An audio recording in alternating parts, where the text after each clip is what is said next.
Hi, guys. Welcome to A Little Help for Our Friends, a podcast for people with loved ones struggling with mental health.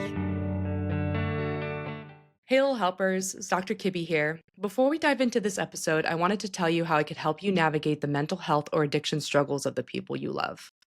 Cool of Mine is the online coaching platform and community that I built to support you in the moment when you need it the most, like having hard conversations, asserting your needs, or setting boundaries. Even if you're just curious and want to chat about it, book a free call with me by going to the link in the show notes or going to coolamind.com, KULAMIND.com, and click Get Started. Thank you and enjoy the show. Hello, little helpers. Today will be a little bit different of an episode because I wanted to share a really personal, a very special experience that I just had. So, this is going to be just really off the cuff, kind of free associating, telling you all. This will be the first time that I'm talking about this. So, I'm going to be telling you all about my experience, and I don't even know what I'm, I'm going to say and what I remember, but I want to share my experience last week going on a special healing retreat for breast cancer survivors that centered around a special plant medicine. And unfortunately, I'm not going to be able to say what that plant medicine is because certain platforms I learned will actually block this episode if I do. But just rest assured that it was totally safe, legal, and super regulated. So it was monitored by doctors and experts, and it was just really, really carefully done. So I just wanted to share what I discovered in that and just a really new and alternative way of healing from intense trauma. So, um, basically, I'll just tell you about the whole thing, and then I'll tell you the insights that I came to. It was just really the most beautiful experience that I could have asked for. I am so grateful. And this is going to be part of my integration processing because I just had so many amazing insights that I want to cling to.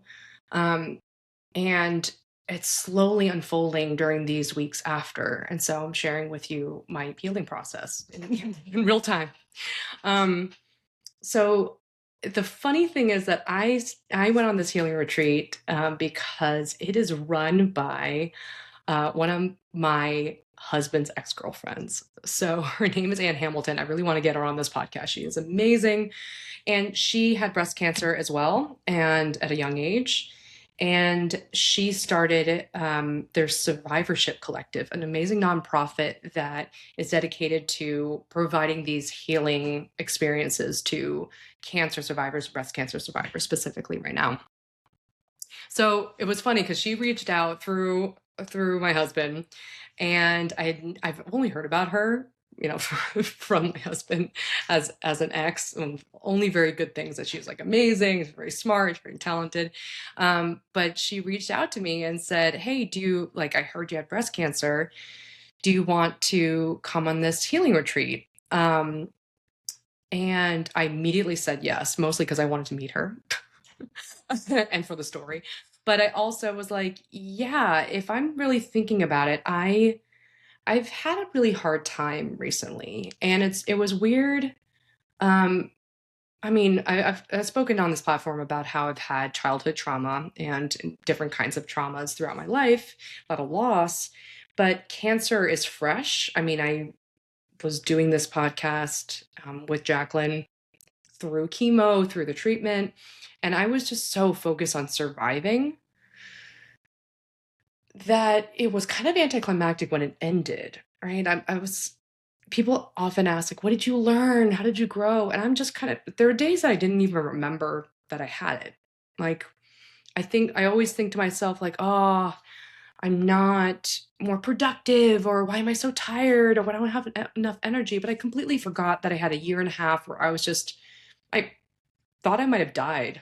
I thought I might die, actually. And it's only in the aftermath, only in the when every part of the major treatment was done, that I felt the emotional effects of it. And I've been feeling more like my old traumas coming up and feeling really stuck. And what that felt like was, I guess I felt like I was trying to draw water out of a dry well. I've been, doing this podcast, building this community and support program for loved ones of people with mental illness, Cool of Mind, um, parenting a toddler, just living my life, trying to be a wife and daughter and everything like that, but just feeling like I have nothing in me. Not that anything felt bad, like I didn't dislike any of these things, but it felt like you're trying to run a marathon on no food, right? It just was like, hey, I have no fuel in me. I feel like drained. I felt flat and I was constantly beating myself up. I guess I still am, but like I was constantly, like every morning I'd wake up being like, why aren't you doing more? Why aren't you faster? Why aren't you better? Why aren't you getting up and doing more yoga? Why, just constantly steeped in my self-hatred or my self-criticism.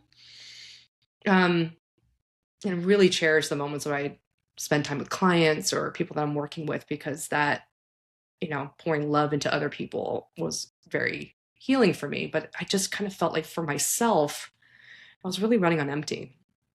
And so when Anne invited me to this, I immediately was like, yes, please. I love the idea of having a space to just sit with the fact that I went through a trauma, that I almost died. I hadn't done that in a while. I had just been trying to move on and pretend it didn't happen. But I was like, you know what? This might be a good time for me to just see what comes up. So the other thing that sold me was the beautiful Airbnb that she booked for it. So last week I flew there and it was nine of us women, all different ages, spanning from like 70s to 20s. And I realized I hadn't been in a room with other breast cancer survivors ever, except for sitting in the waiting room at chemo, which is never a healing. Well, it is a healing setting, but it doesn't feel like one. So it was just, first of all, it just struck me as like, wow, all these different women, different walks of life have gotten this disease. Most of us have no idea why. Like, I don't have a genetic predisposition. There wasn't anything in common that we all had. It just like popped up out of nowhere. And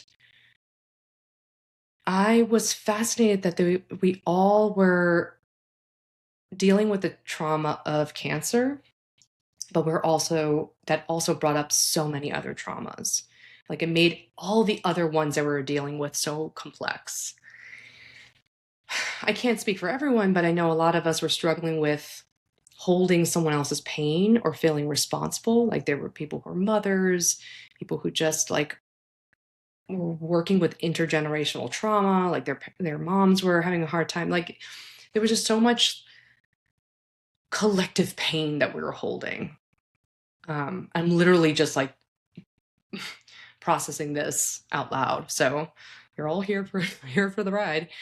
So immediately it was just an amazing group of women who were just all there to heal and work through and go deep into our traumas. So it was a really well thought out retreat. And I think that it just built a really nice container for just deep introspection. The plant medicine was the key ingredient, but I almost feel like the whole retreat and thoughtfulness around this approach was, if even if we didn't have the plant medicine, I think it still would have been pretty profound. So we got there, and the first day we got there, it was just almost like a fairy tale. I mean, the Airbnb was gorgeous. It had this fireplace, and it was just like had this giant hot tub overlooking the sunset. And when we got there, it had just rained, so there was a double rainbow that filled the whole sky. And the rest of the group got pictures of me wearing my bathrobe, running just to see the rest of the rainbow. I wasn't even on the medicine at the time. I was just like, I got there and I was like, oh my God. And I ran and I got through a clearing in the forest and I saw that the double rainbow was end to end, like unbroken. It was one of the most beautiful scenes I've ever seen. And already I was like, wow, this just just being able to stand in awe of nature was just healing on its own. I went back and I joked. I was like, I'm done, healing done. I'm gonna go home now. But then we had a few meetings before we even came to get to know each other and really talk about the parameters and expectations around this experience. Some parts that were really amazing were just talking about, like, what are you supposed to do? I love that we talked about, like, what does confidentiality mean? Right? Like, not sharing personal stories of anyone else outside, which means that I'm not going to go into other people's journeys. And um, we talked very, very carefully about our medical histories, mental health histories, with a facilitator and a doctor, and we shared parts about ourselves to get to know the group so we feel safe around each other, and talk about, like, we can't touch each other, and the facilitators could hold our hands and everything like that. So it really set the stage for, okay, we're going to make sure that you feel safe in this group, um, and let's get it out of the way. Do you feel weird about people touching you, or do you have a certain snack that you need? Like, what do you need to feel safe to go deep and do your own healing work? um, and something that I really loved was that there was a big focus of this experience was setting an intention. So we talked about it before and we wrote it down, but we really thought carefully about, like, what do we want to get out of this experience? What are we working with? What are the blocks and the things that we're trying to work through? And our facilitator was named Julian. He is a therapist in Ecuador, and he also learned a lot of this, the sacred working with the plant medicine, back in his country from these elders. And he was saying that you have to have a conversation with the plant medicine. You have to tell it what you're looking for. I mean, you could also just say, just give me what I need to know, but it was this real process. He kept saying this, co-creating the healing experience. We weren't, like, getting healing done to us. We are healing with it. And I think that was just such a different way of thinking about healing, right? Because, like, even all my experiences with getting healed in Western medicine, I'm sitting there receiving chemotherapy. I'm sitting there receiving a surgery, hope that I am alive when I wake up. And it's very passive, right? Things being done to us. Even childbirth, I was like, there's a doctor who's like, like, you're lying on your back and we're going to take that baby out of you, right? It's like being a patient and healing has a lot of, like, passivity. But this was talked about, like, no, this is the medicine this is gonna open up your healing, but you have to set an intention. So we talked a lot about it, we thought about it, and I remember we had our journals and we wrote what our intentions were. And when we got there, we had some meditations, we took a walk in the forest. But day one was really this small dose of the plant medicine, just so we can kind of get familiar with it and kind of get the anxiety out. And we sat and wrote our intentions and really spent a lot of time on that. This is what I wrote. My intention is to clear out the stagnation, the stuck in the self. I barely remember writing this. The stuck in the self-hatred and self-limiting, to wash away the debris and feel the flow of vitality, to feel solid in myself again with grounded movement. I realize I'm so focused on stopping the wave of pain of the ripple effects of trauma. I want to feel the warm maternal energy that radiates out of healing, creates space to process pain instead of holding it back. I also said, I want to see myself as others already see me, loving, safe, and accepting. Oh my God. I want to be centered in myself. I don't know why that part hits me so much. I think that's something that's part of my trauma responses, but like throughout my entire life, I've had people say really nice, like the people who love me say really nice things about me, that I give a centered presence, that I'm kind, but people think I'm relaxed, but my internal experience is I'm always worrying about hurting someone else, always worrying about, am I a bad person? Like, how do I minimize the burden I put on other people? And so I, I, I brought this book from that my husband made for me for my 40th birthday, which is a book of so many of my loved ones, writing amazing, beautiful messages about what I mean to them, and like a happy birthday message. And it was a whole book of people that go from like my childhood friends to like my new friends and family, just saying wonderful things about me. And I remember reading that book when I first read it, and I was just like, why can't I see myself like that? Um, and it's just interesting to read my intention, because I have been feeling like almost like stagnant energy. Like, I can't even describe it. Like, I went through all the chemo and the surgery, so I'm like better, but I feel like stuck. Like if there's something like stagnant water. And I used to feel so much like vitality, and like I'm always doing something. I'm always like forward movement. I'm always like a very active person. But like lately, I'm still doing the active. I'm still being myself, but inside feeling like I can't, I can't. I'm so tired. I hate myself. Just like holding myself back. So yeah, this is just interesting to look back on, because I just kind of like wrote it really quickly. And then the plant medicine, it was really interesting. I'll kind of set the stage for what the whole ceremonies in the plant medicine looked like. But we were in a certified and licensed service center, and it looked like a beautiful yoga studio. Um, and there were little beds, little like mats on the floor with blankets and water and tea. And so it was just like the most cozy place. And we were really told that this was our time to go inward and to take care of ourselves, focus on ourselves. That in itself was really challenging for me. And I know that a lot of other participants too, because we're so used to women, and the kind of women, the kind, loving women that were there with me, were so used to taking care of other people. We're a lot of helper professions and just identified as like people pleasers and all that. But we're so used to working with other people's pain.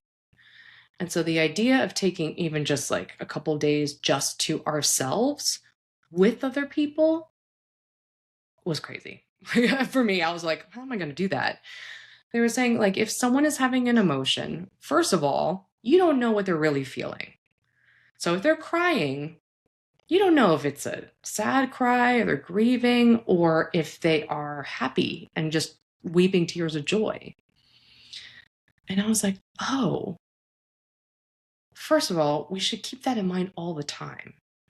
That my knee-jerk reaction is to go in and rescue someone, is to be like, I'm a therapist, I know how to help you, make you feel better, blah, blah. But that's already imposing myself onto other people's emotional experiences.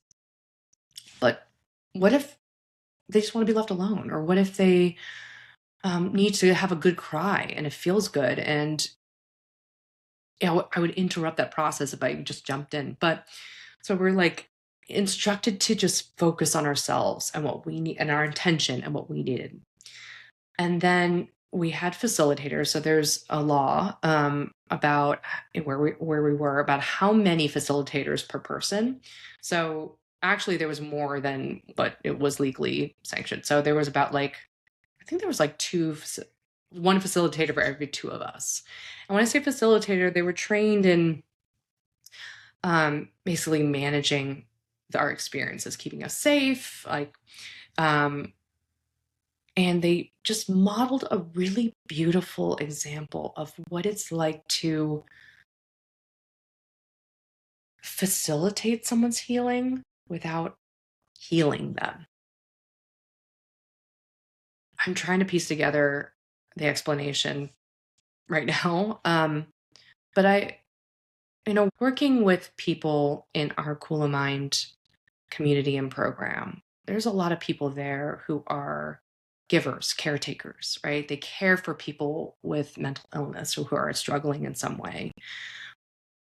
Naturally, this group is really like, I have to fix someone I love. If they are depressed, I have to make them better.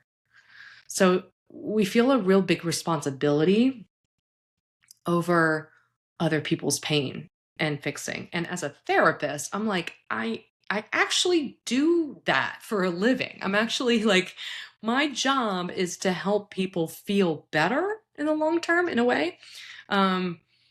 So the sense of responsibility over other people's pain was something that I was really grappling with. Like in Kula Mind, I talk a lot about how to validate and empathize with someone with their struggles, but also not take responsibility. Give them the agency to help themselves, right? Like have empathy, but also boundaries.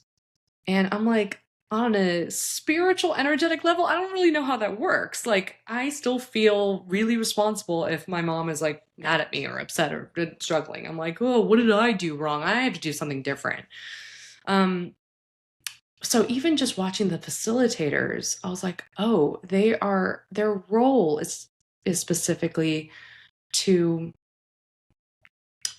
help get what we need, but not to introduce that, right? So if you imagine we're in this circle of little beds and we have these facilitators, these lovely people, these lovely women who some were nurses, some were, have just like professional facilitators in these different settings. Some are qigong like teachers. So they all were there, and they were just like there for whatever you need. You need to go to the bathroom, they will guide you. You can put your hands on them and they will like help you steady yourself to the bathroom. Or if you just need a hug, or if you need a hand. And it was just beautiful the way they talked about it. They were like, you tell us what you need and practice asking for help. Because in this country, in America, we're not very good at asking for help. We're so used to seeing healing and growth and as a singular individual process, right? Like we do it. But asking for help is a really important skill. And if you just need something, ask for help. We're not going to come do something to you and like make you do something, but we will invite you. And it's your job to tell us what you need. So even talking about touch, they were like, you could come and ask for just for us to hold your hand. But in the moment, if you feel like you don't want to hold my hand anymore, that's fine. You always have agency. And I was like, wow, that's such a cool way of phrasing it. Just like they were like, we're here to help you heal. We're here to create the space so you can do your own healing.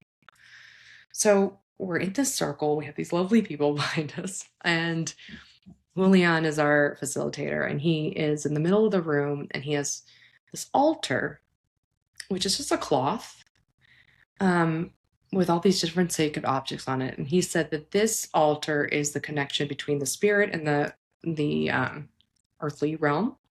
And we're invited to put special things on it. So I put my book of my 40th birthday book with all the wonderful messages. Because I was like, I this is what I want. This is what I value. I want to be this kind of person. I want to be a person that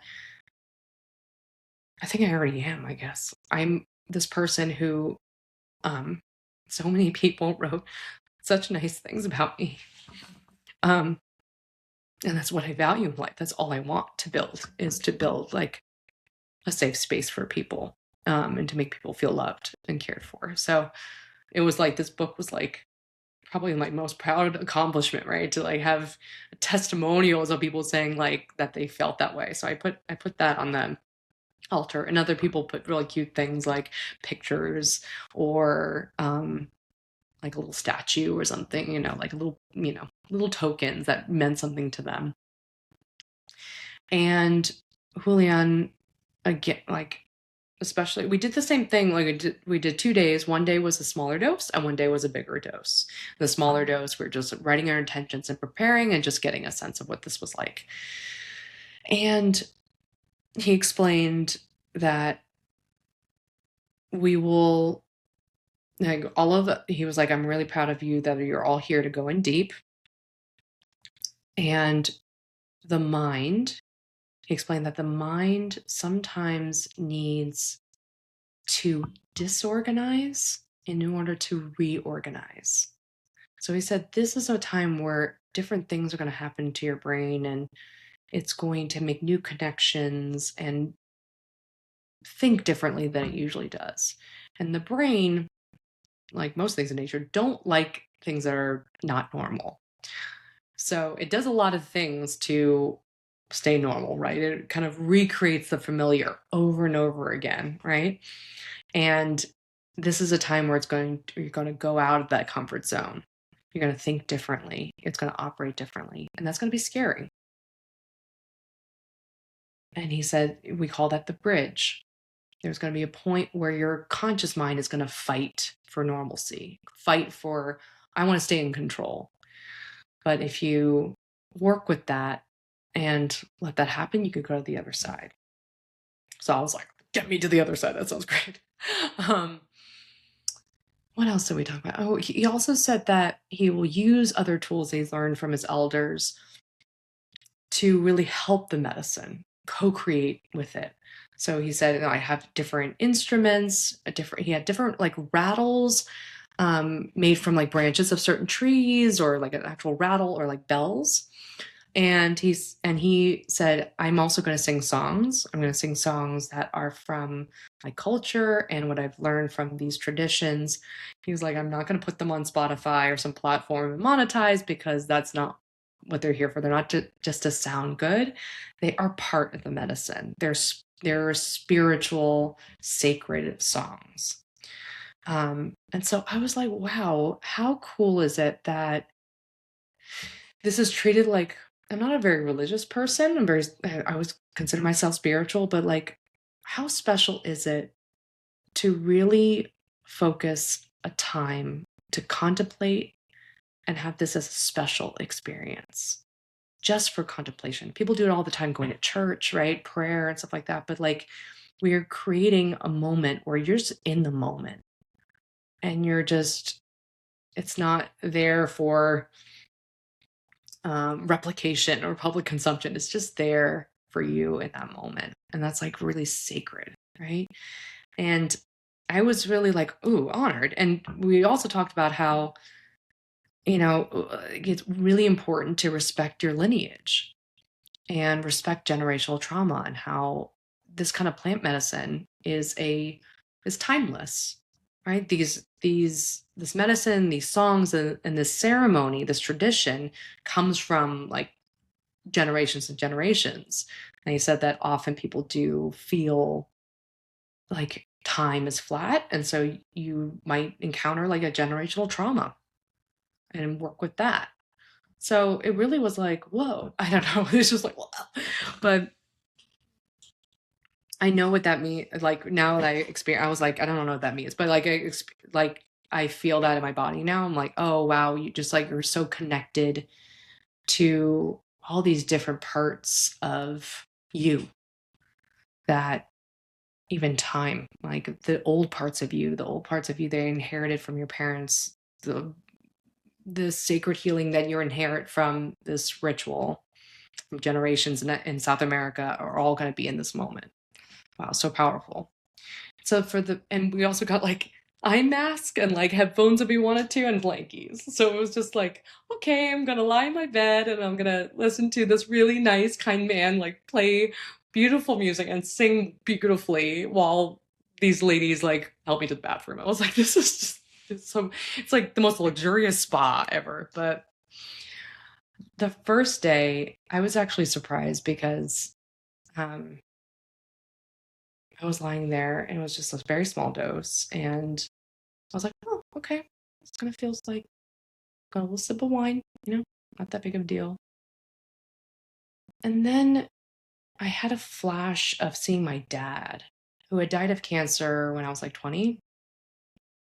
And I just started crying. And I had, I think, 2 hours where I was just uncontrollably crying, not sobbing, but just like tearing. And I remember thinking, oh my God, I needed to grieve.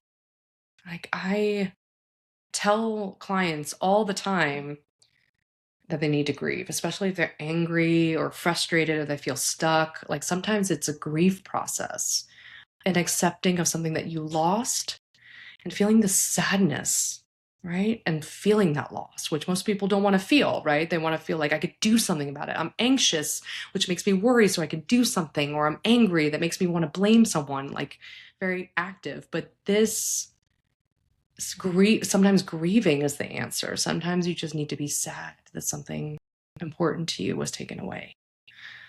So I just pictured my dad, and I hadn't thought of him for a long time, but I just started crying and spent a couple hours, just kind of lying there, like weeping. And he was like, okay, like, we're done, have a good evening, like, let's go around and share something that, your experience. And I was like, I'm still like deep in, right? I'm not ready to. So, we're sharing, we're like folding up the blankets and putting on my shoes. And I was like, oh my God, I'm so like, wow. But I felt like an opening. And I was like, okay, I'm ready. I'm really, like, I see that there's stuff and I'm ready to go in deeper. And then going home, I gossiped with Anne about my husband, since we both were with him, which was a lovely touch point, because it was just like, my husband is such an important person to me, and I've seen him through so many, like, I don't even think about it like, these lifetimes in one moment, but it was just like a coming together of timelines in one. So it was just funny to be like, oh my God, like someone from his past, but it's now like my friend, and I don't know. So and also, like, they had all these amazing snacks. I got them from Trader Joe's. I was just like eating chocolate all day. It was really awesome. But I abstained from alcohol and, everything else, and tried to keep a clean diet. So I was, it was just like so luxurious. Anyway, the next day was the big dose. And Julian had asked us, had a talk with us before and been like check in with your experience. How was it? Let's adjust the dose and go with whatever you're comfortable with. And there was opportunity to have a booster, meaning like a little bit more, like later in the journey. And so that was nice. It was just kind of like, okay, like everyone kind of felt how they responded, and then made an informed decision. And it's funny, I had been really, really tired lately, and I was really worried about feeling like tired and heavy, and I've been having head rushes. And I had just found out that I'm low in iron. So, I actually had the past couple weeks, I've been having actual like panic attacks because I felt bad in my body, and I was like, oh my God, is this a sign that the cancer has come back? Which is a common fear when you have cancer. It's like, is it going to come back? But I just got test results while I was on the retreat, and I was like low in iron. So I was like, oh, okay, great. Taking iron supplements, and I felt better. So, so that was my biggest worry. But going into it, I was okay. So we got there. He did the same talk, setting the stage, saying again, ask us for anything you need, ask us for help. We'll come around. We won't touch you unless you want. Right. So then we did it. We went around and shared our intention with the group, and then took the medicine. And then he started playing this music, started shaking the rattle, started singing the songs. I put on my eye mask, and I was just like in outer space. And I was like, I was seeing fractals and rainbows, right? And I was like, oh my God, this is like, it's a little bit too much. I was on that bridge. But then I thought to myself, you know what, Kibby? You wanted to let go. You wanted to go in deep. Just let go. So I did. I just kept telling myself, like, bye, goodbye. And I let myself be in the situation. It helped to take off my eye mask and actually look outside and look at the beautiful trees and just like marvel for a second. Took deep breaths, and then I just fell into it. And in the most intense time, God, I'm trying to articulate. It's impossible to, but I saw that everything is, all these living beings are like part of this one web of energy, spirit, maternal love, whatever you want to call it. But I did see this oneness, this connection. And I was like, wow, I have been searching. I've been thinking about how I've just been needing to search and get things from outside of me. I've been looking for help with my energy levels. I've been getting healing like from cancer treatment. I've been looking to learn about business, right? I felt so like deficient in myself that I've been trying to look for solutions outside of myself. But then in that moment, I was like, everything I've been looking for is just already here. It's already here in me. I've forgotten it, but I've forgotten like that everything that I'm looking for, it's happening at its own pace. I have this, yeah, I guess this is like this illusion of control that we have. This idea that we have to heal people or we have to do things or we have to make things happen. But I was just like, wow, life is already happening. Healing is already happening. My body is already healing itself. Right? I just need to give it space and let it do its own thing. Trust that this healing process is already happening. So what that looked like specifically was like, I thought about this in metaphysical ways of just like my own healing of this trauma. I was just like, I've just been so stuck because I've been trying to, I guess, not giving it space to breathe and being like, I'm sad. I need to rest.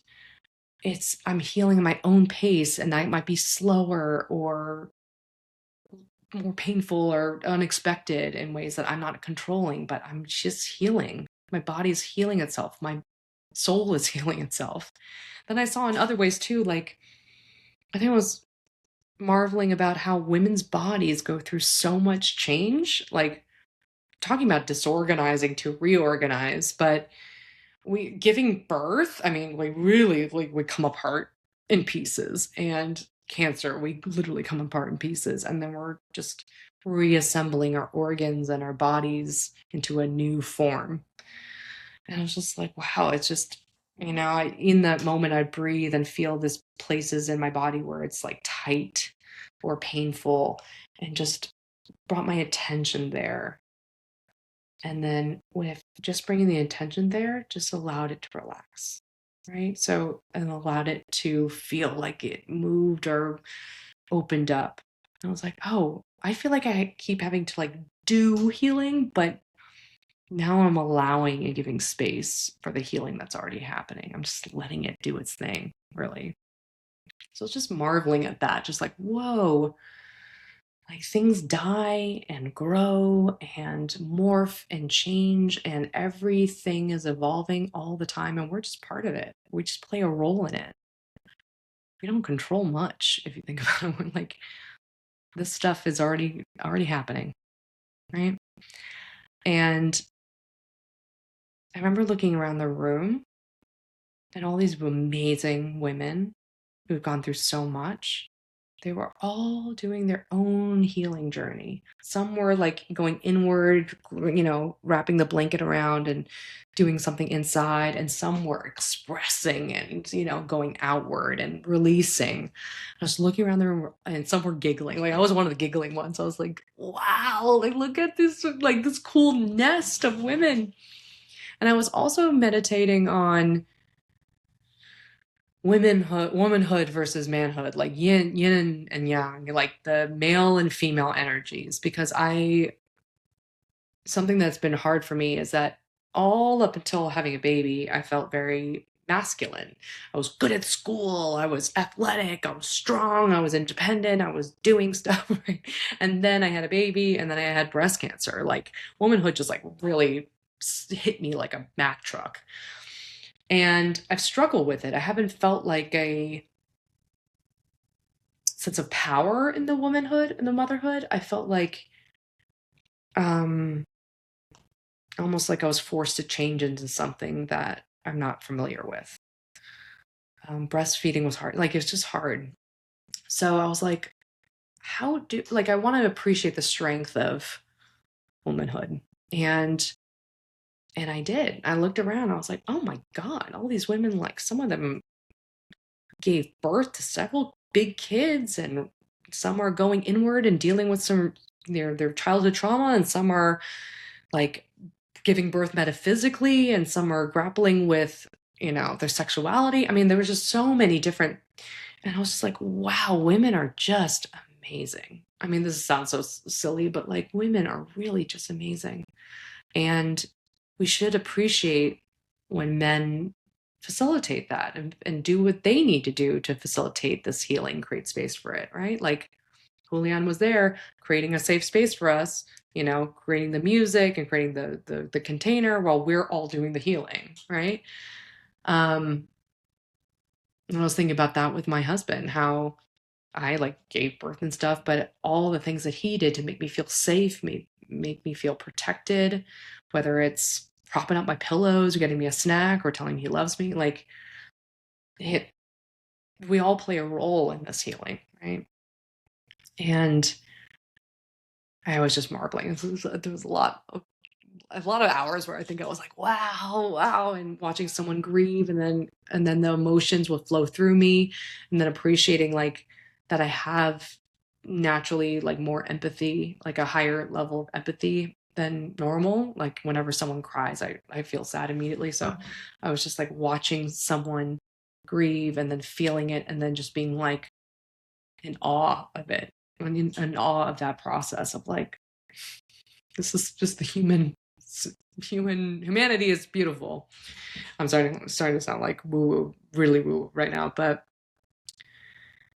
yeah, there were times where I closed my eyes and saw images of my grandmother who just passed away, of my father who passed away, and all my family and friends, and just realizing that we all are living in each other through how we affect each other.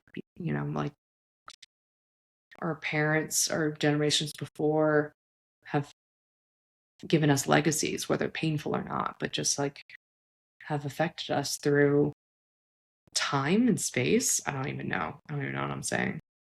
But just appreciating like the connection with this greater family, sense of family.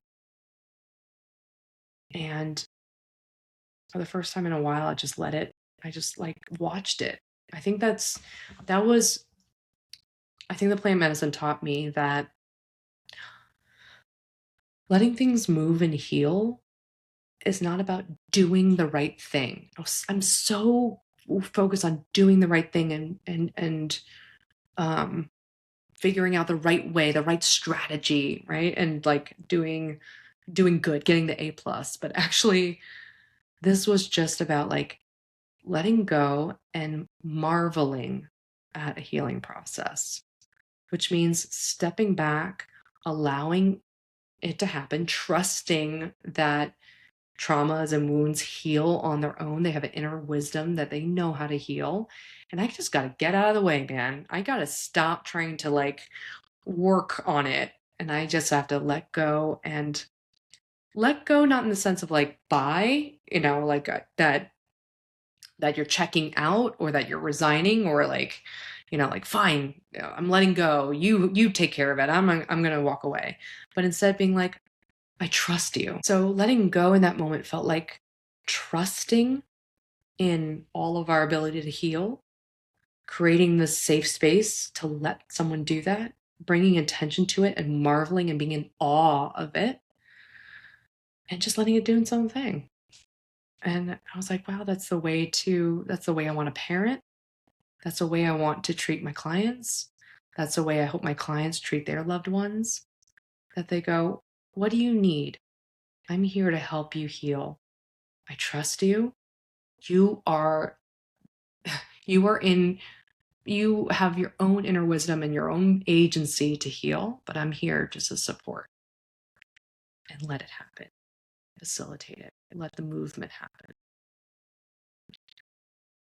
So that was just amazing. I was just just like marveling that in a while. And sometimes I would get hungry, so I would ask the facilitators for like little sips of honey, because apparently the honey does, you know.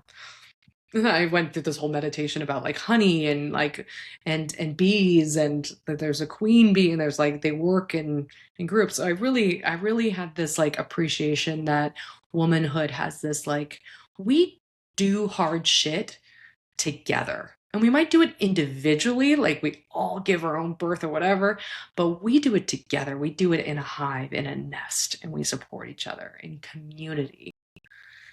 It was just, I think that was it. I was just in awe of community throughout my journey. And then I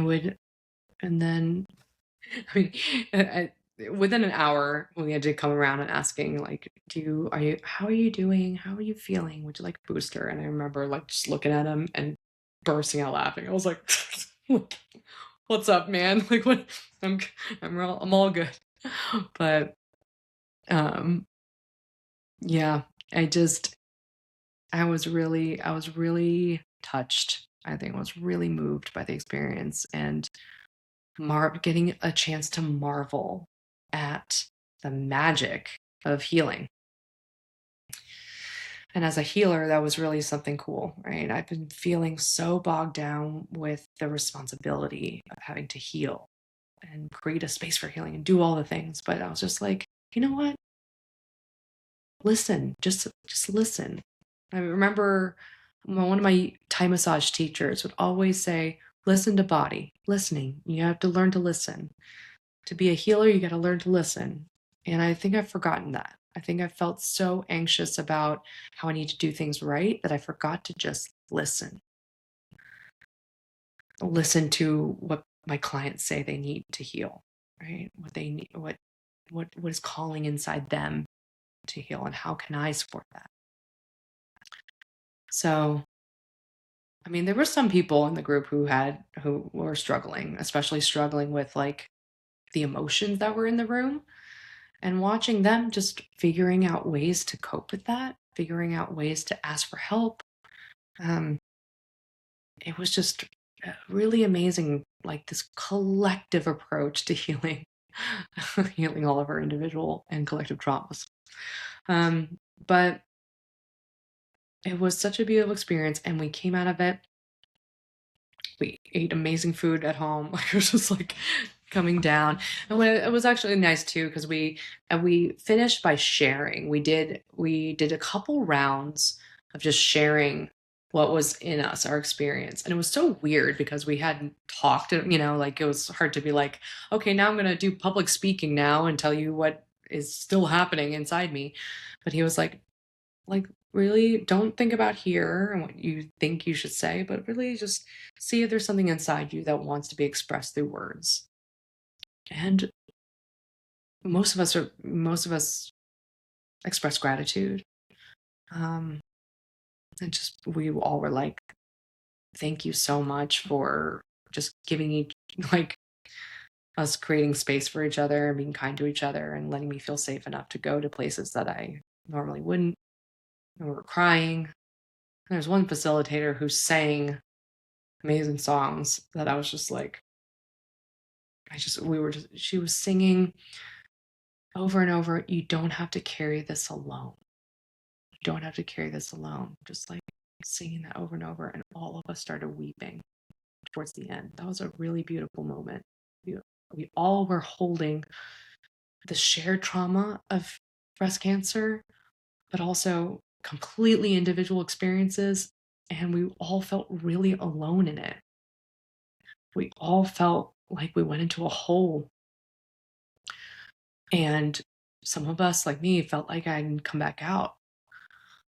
And so to think about that we don't have to carry that alone was, it was just beautiful. So we just expressed so much gratitude towards each other and to that experience. And we went home, and none of us could go to sleep really. But the next day was an integration day. And I really appreciated that because it was like so profound. I mean, I'm having trouble even just like saying all the things here without sounding like cheesy, like we're all one, but usually, I kind of expect that we just like go back to our lives and just kind of have to sit with like this amazing memory of this experience. But we had an integration day where Julian came and did a couple of exercises with us where he just said like, that we're just trying to, the medicine plant seeds in us, insights or messages or teachings or whatever that, are going to be powerful in the moment, but that these plant seeds that will grow over time. So we talked about how in the first few weeks after plant medicine, your brain is very plastic. It's very open to new experiences. Right now, my brain is like different than what it usually is. And I could see that. I could see that I'm paying attention to things in different ways. So he's like, just, be very careful and just like bring in what you've learned and let those seeds grow. So the way we did it was different meditation exercises where he was like, look around the room and see what catches your eye and just, connect with something in your journey that connects with this object that you're looking at. So we're just looking at, I don't know, each other or like fruit. And then he was just like, just have a conversation with, just listen. What is it trying to tell you? Like in that moment in your journey, like what do you want to keep? And then we had these other experiences where these other meditations where he was like, pick a part of your journey that you want to remember, this like very insightful moment or something that you want to hold on to, and then picture a character or animal or person that embodies it and really picture that thing. I pictured Maya, my old Shiba Inu. She was like a white chubby Shiba Inu. That's just like, she was like the coolest. She was like my sidekick. She went with me to Berlin. She was like my dog, my adulthood, and I miss her. But she really embodied this like, trust me, I got this. Like you stop doing things. She would always lie on the couch, just like with her legs out and just be chubby and just like look at you and be happy that you're there, but just like she was doing her own thing. So I pictured like this Kibby, trust, like just get out of the way and trust in the healing, just trust, let go as Maya. And we did this exercise of like having a conversation in our minds, like what would that moment say to us? What messages does it want us to know? And what, say something back, like ask questions.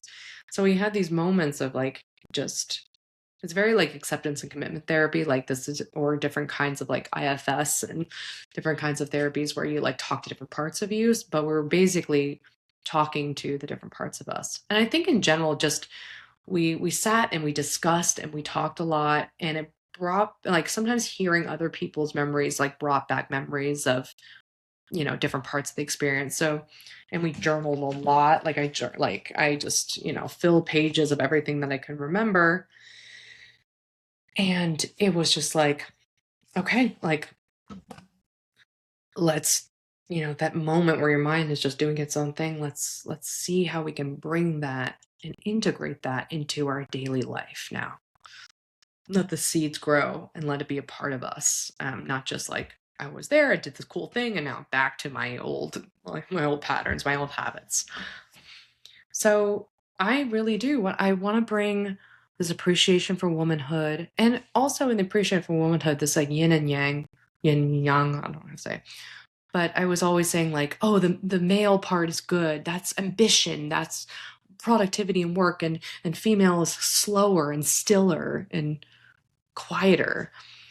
And I think my mind was like, I think I learned to appreciate both, and that it's not two different things. It's just the same thing from two different vantage points. And I even thought about myself, about being half Asian, and like thinking like, am I white or am I Asian? Am I everything? But seeing this constantly as like two different things, but I'm like, no, this is the meeting place of, this is like the same thing, but just two different sides. So I don't know. I appreciated the beauty of women. I appreciated the process of healing. I marveled at, like, I'm just going to learn to trust, and I'm going to let go of my anxiety and need for control and doing and working and being productive. And what that looks like is not a resignation, but it's going to look like a trust in the process and having fun with it and marveling at it. Not feeling responsible, but feeling responsible for responding to what someone else needs to facilitate their healing, to make their healing happen. So yeah, I'm going to embody Maya, the spirit of just like, I'm just sitting on my couch and I'm going to trust that everything's going to go well. Yeah, and then it was hard because we had to say goodbye. We all like only knew each other for 4 days in person, but we had these really deep bonds with each other in the group, and an appreciation. And so we did some qigong. We did this cool exercise where we took like this pink yarn and threw it at each other and like appreciated, like said some kind of words of appreciation for the group, and then like made these bracelets that we could wear. And we just closed out and like went to the airport and left. And in some ways I'm like, oh, like now I'm back and back to normal life. But I do feel a change. I feel this, I feel like I'm no longer empty. I feel this feeling of groundedness that I used to always feel.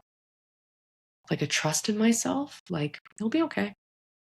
I still worry, like I'm not like, going, in the clouds now. I'm still like, whoa, I have to do this. I have to do these emails back. But before, there'd be this existential crisis of like, I'm not good enough. I'm not enough. And now I'm like, okay, Kibby, you can do this. Everything will be fine. Reply to that email, but just stay in me and just appreciate what's already here, and not just thinking that you have to get something from the outside world. So I am just so grateful for that experience. I want to get Anna Hamilton, my husband's ex, who organized all of this, onto this podcast, and she could talk more about her experience and how she came to create such an amazing community. But I think it was one of the most beautiful experiences I've had in my life. And I probably for weeks will still processing what the F happened.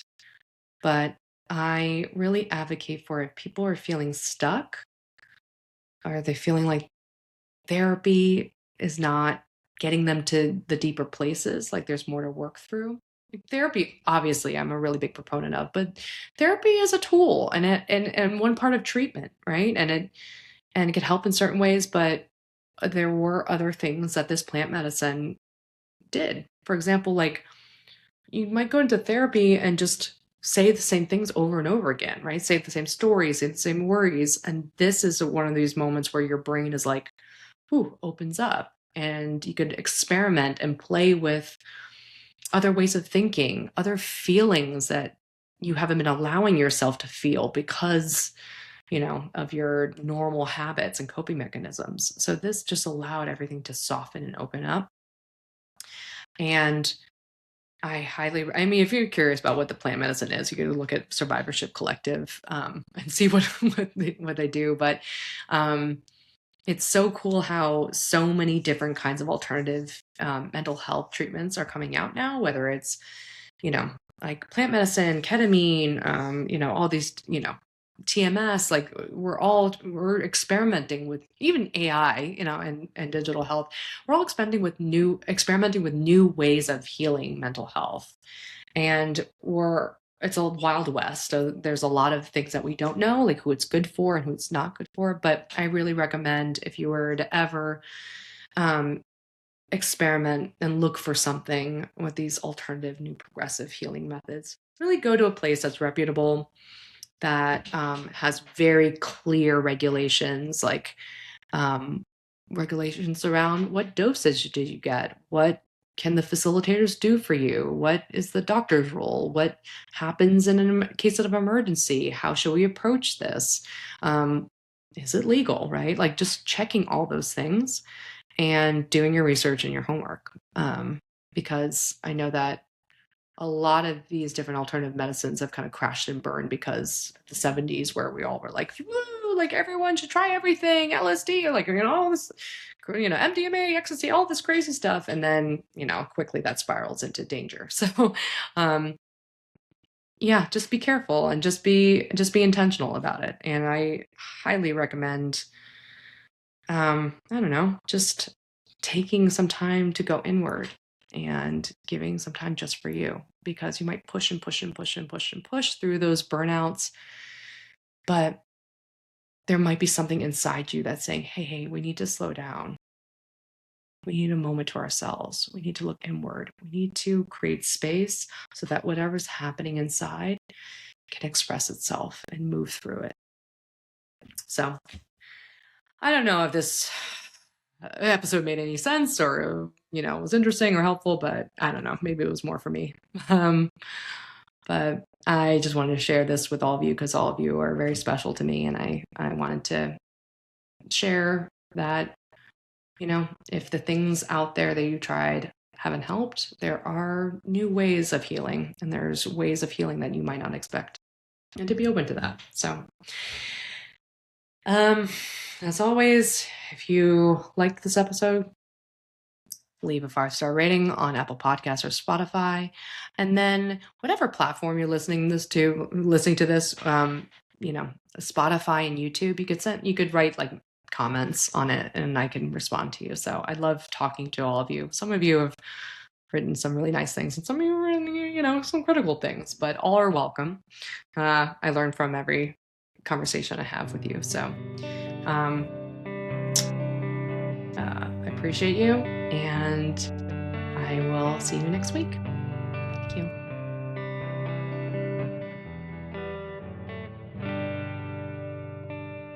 By accessing this podcast, you acknowledge that the host of this podcast makes no warranty, guarantee, or representation as to the accuracy or sufficiency of information featured in this podcast.